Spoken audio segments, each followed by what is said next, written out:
అందరికీ నమస్కారం అండి. దయచేసి మన వీడియోలు చూస్తున్న ప్రతి ఒక్కరూ లైక్స్ అండ్ సబ్స్క్రైబ్ చేస్తే నన్ను కూడా ప్రోత్సహించిన వారవుతారు.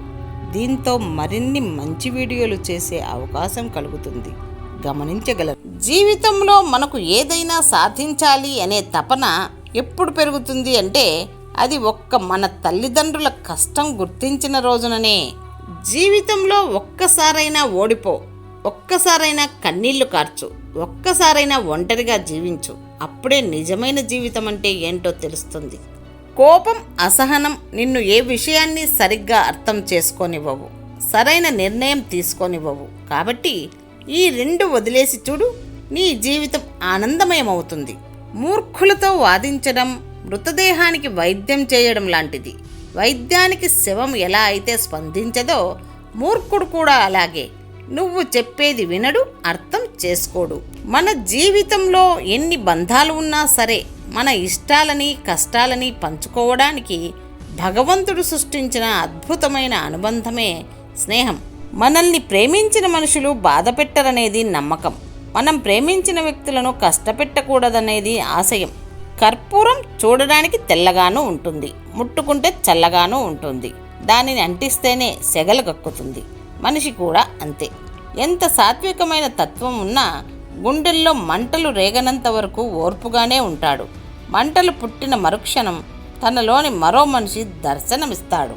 మనం ఎంత మంచిగా ఉన్నా ఎవరో ఒకరి కథలో చెడ్డవాళ్ళమే. కాబట్టి ఇతరులకు నచ్చాలని నటిస్తూ బ్రతకడం కన్నా మనకు నచ్చినట్టు బ్రతికేయడం మంచిది.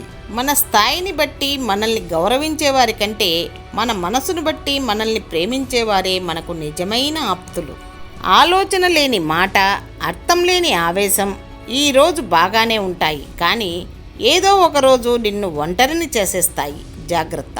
లక్షలు సంపాదిస్తే ఆనందంగా బ్రతుకుతామో లేదో తెలియదు, కానీ కోర్కెలు ఖర్చులు అదుపులో ఉంచుకుంటే మాత్రం సలక్షణంగా బ్రతకొచ్చు. నేటి సమాజంలో అవసరం ఉన్నప్పుడు నువ్వే అంతా అంటారు, అవసరం తీరిపోయాక నువ్వెంత అంటారు. ఎవరికీ తెలియని మన బాధలు కూడా తడియారని కనురెప్పలకు తెలుస్తాయి. బంధం కావాలి అంటే రుణం ఉండాలి, బంధం కలుపుకోవాలి అంటే గుణం ఉండాలి. పుస్తకం అంటే ప్రపంచ జ్ఞానం, పుస్తకం అంటే వ్యక్తిత్వ వికాసం, పుస్తకం అంటే మానసిక ఆరోగ్యం. పుస్తకం చీకటి చిట్టడివిలో దారి చూపే దీపం. ఒక వ్యక్తితో ప్రేమతోనైనా ఉండు, లేదా నమ్మకంగానైనా ఉండు. ఎందుకంటే ప్రేమ క్షమించడం నేర్పుతుంది, నమ్మకం నీ కోసం ఏమైనా చేసేట్టుగా చేస్తుంది. దేహం అలసిపోవచ్చు, కానీ మనసు అలసిపోకూడదు. నిరంతరం కలలవనంలో విహరిస్తూనే ఉండాలి. లేదంటే ఈ యాంత్రిక జీవనంలో ఒక యంత్రంగా మిగిలిపోతాము. అత్యాశ లేని చోట ఆనందం ఉంటుంది, ఆరాటం లేని చోట ప్రశాంతత ఉంటుంది. కాబట్టి మన జీవితం ఎలా ఉంచుకోవాలి అనేది మన చేతులలోనే ఉంది.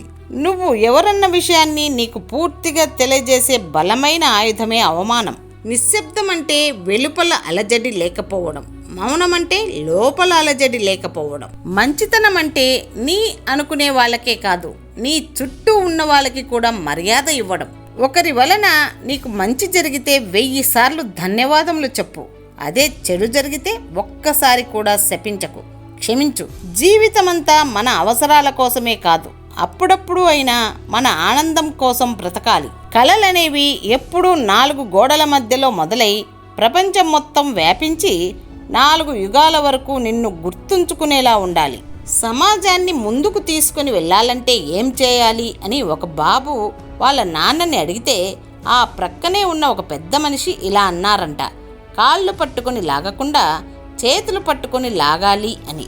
మగాడు ఆడదాని అందానికి దాసోహం అవుతాడు, కానీ ఆడది మగాడి ప్రేమకు మాత్రం దాసి అవుతుంది.